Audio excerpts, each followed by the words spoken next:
Halo, Kang Teteh. Kalau Kang balik lagi sama aku, Alena aja. Dengan NPM 1205 10. Nah, kali ini aku akan menjelaskan tentang tugas mingguan yang ke depan. Tugas mingguan kali ini ada dua soal tentang function sama recursion. Yang pertama itu tentang function. Kita tuh disuruh membuat smart parking system kayak layanan tempat parkir yang membuat sistem sederhana untuk membuat pencatatan kendaraan dan perhitungan biaya parkir. Itu dibuat membuat, membuat beberapa fitur sederhana menggunakan Python. Itu sedikitnya tentang smart parkir system gitu. Nah, tugas pertama itu kita mau menghitung biaya parkirnya, function. Terus, nah, instruksinya tuh kalau pakai function tuh kita pakai def ya di sini buat eh, bikin fungsi yang bak bisa di recall nanti di sini. Nah, di sini tuh katanya 1 jam pertama tuh 5.000. Ini aku bikin variabel fungsinya itu biaya parkir. Terus parameternya itu kita akan ukur si fungsinya ini menggunakan waktu kan. Jadi parameternya itu waktu parkirnya. Nah, terus variabel pertama, variabel global yang dalam variabel global yang bisa dipakai di fungsi khusus sama di umum itu biaya first hour-nya kayak biaya jam pertamanya itu 5.000. Nah, di fungsi def ini kita si parameternya ini kayak waktu parkirnya ini kurang atau sama dengan satu, berarti kayak sama dengan 1 jam gitu. Total biayanya itu sama dengan biaya per hour. Nah, biaya per hour-nya kan 5.000 kan. Nah, terus kondisi lain, kita biaya jam selanjutnya itu, untuk biaya selanjutnya itu waktu parkir, waktunya misalnya 2 jam nih, kurang satu, kurang satu, misalnya 3 jam, dikurang satu kan 1 jam pertama kan 5.000 kan, berarti yang 1 jam pertama itu nggak dihitung ke perhitungan ini. Jadinya eh, 3 jam dikurang satu jadi 2 jam dikali dua. 2 jam pertama kali 2.000. Jadi kan 4.000 kan di 2 jam selanjutnya itu. Jadi eh, biaya pertama 5.000 karena 3 jam jadi 3 kurang 1 2 dikali 2 ribu 4 berarti 5 tambah 4 9.000. Terus total biayanya tadi biaya jam pertama ditambah sama biaya jam-jam berikutnya yang dikali 2.000 setiap jamnya. Nah, terus kita ngembaliin nilai ke total biayanya. Nah, terus di sini aku mau eh, ngeprint buat si input usernya. Nah, usernya itu diminta buat ngisi jenis kendaraan mereka.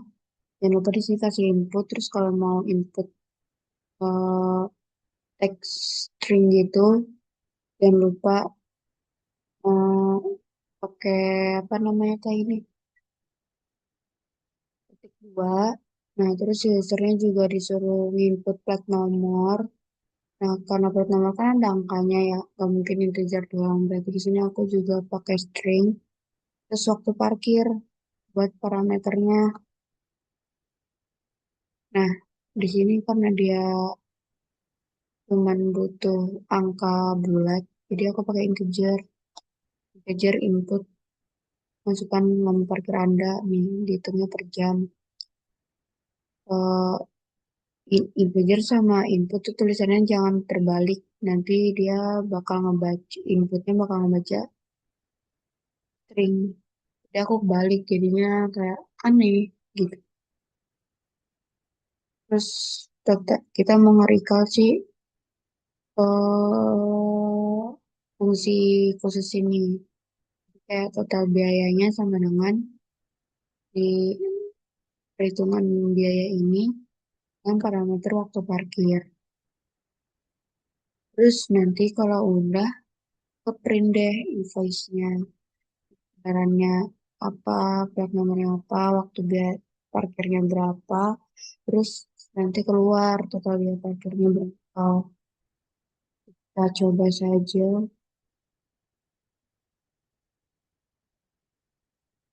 Boleh. Nih, jadi suruh input kan, misalnya mau plat, kan plat nomor RAM-nya kan B, suruh 34 ABC, sama parkirnya misalnya 1 jam nih, 1 jam pertama. Nah, keluar invoice-nya, motor, jenis kendaraannya, terus plat nomornya, terus parkirnya 1, terus total biaya parkirnya adalah 5.000 karena 1 jam pertama kan pasti cuma 5.000.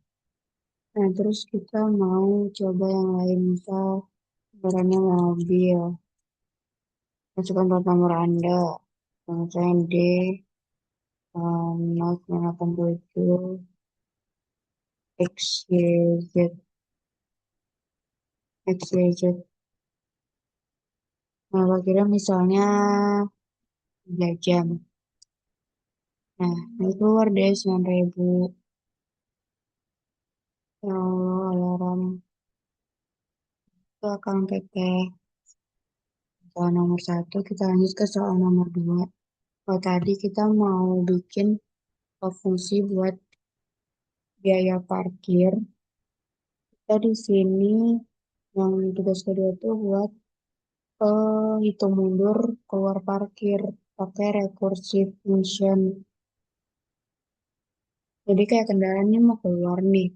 Nah, sebelum keluar tuh kita ngitung mundur dulu sampai nanti satu kendaraannya tuh benar-benar udah di luar. Jadi nanti bakal muncul kendaraan berhasil keluar gitu. Nah, di sini kita pakai fungsi recursion sama kayak pakai fungsi khusus gitu. Sini dev aku fungsi khususnya aku kasih nama variabel countdown. Nah, terus di sini parameternya n.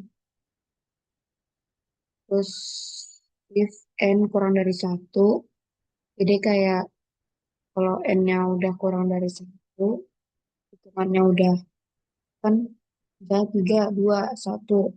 Nah, dari 1 itu bakal eh, program itu bakal ngeprint kendaraan berhasil keluar gitu. Karena kan hitung mundurnya udah habis kan.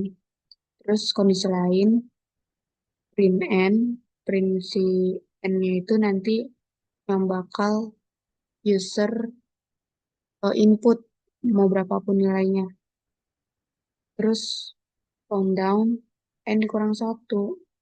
Jadi kayak nanti eh, si angka ini bakal berkurang 1 sampai misalnya 5 nih. User input 5. Nah, nanti tuh bakal berkurang 1 sampai ke angka 1. Terus kita ngeprint countdown keluar parkir buat ini ngeprint buat tempat input angka si user. Nah, di sini aku pakai variabel input angka buat input angka. Di sini jangan lupa integer. Masukkan angka untuk menghitung mundur. Nah, nanti tinggal dipanggil deh countdown, fungsi countdown, terus jangan lupa variabelnya. Langsung coba aja. Nih, countdown keluar parkir. Masukkan angka untuk menghitung parkir. Menghitung mundur. Nah, menghitung parkir. Masukkan angka untuk menghitung mundur. Nah, misalnya kita mau ngeluarin motor, terus butuh 10 detik buat keluar parkiran, berarti kita tinggal ngetik 10. Berarti itu mundur. Terus jadi deh, nanti kayak 10, 9, 8, 7, 6, 5, 4, 3, 2, 1, kendaraan berhasil keluar. Yeay, gitu. Kang Akang. Mungkin segitu aja penjelasan dari aku. Lebihnya, kurang lebihnya jika mohon maaf jika ada kata-kata yang agak-agak, soalnya aku ngerekodnya jam 3 pagi tadi. Sebenarnya tuh FYI dikit, aku mau ngerekod jam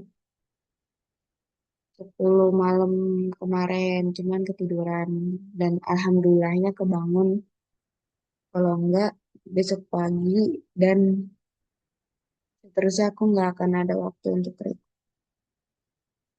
Itu aja Kang, terima kasih sudah mendengarkan. Wassalamualaikum warahmatullahi wabarakatuh.